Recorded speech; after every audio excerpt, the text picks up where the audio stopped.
Ebikolwa by'Abatume essula 12.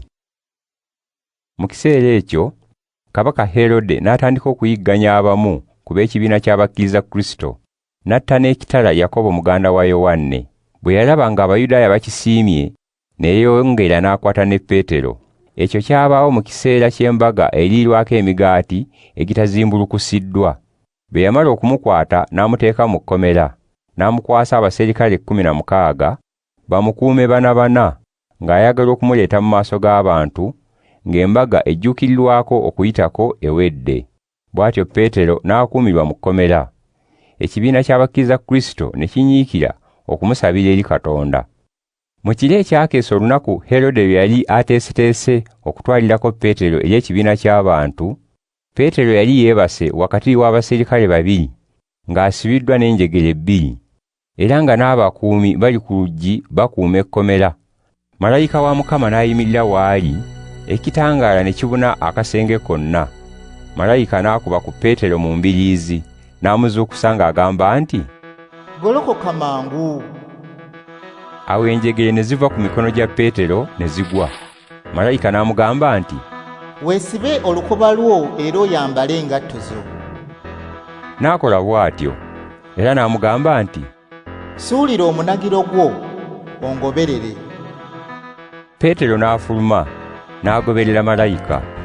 Kyokka n'atamanya nti malayika by'akola by'ebyo ddala. Yalowooza nti aloota buloosi.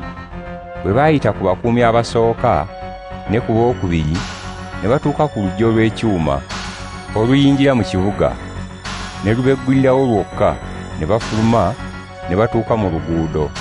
Ne batambulako akabanga, malayika n'amulekawo.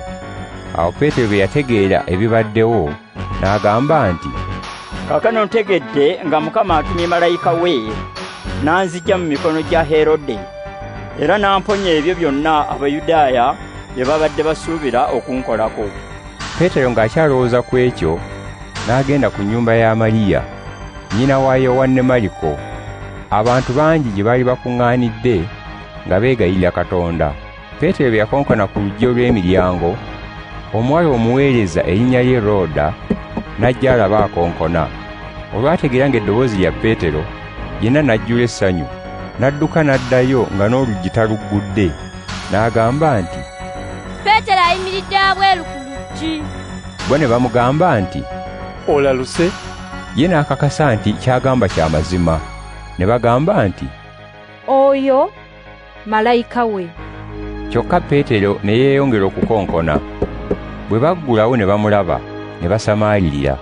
Ye n'abawonya n'omukono basirike, n'ababuulira nga Mukama bw'amuggye mu kkomera, era n'abagamba nti, "Bino mubibuulire Yakobo n'abooluganda abalala."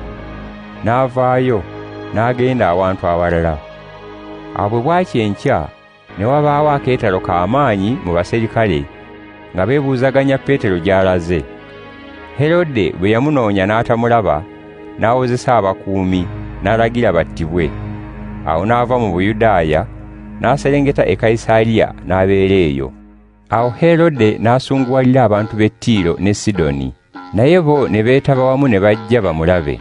Ne bawooyawooya Bulasito eyakuumanga olubiri lwe, ne basaba Kabaka Herode emirembe, kubanga ensi ye yaliisanga eyaabwe.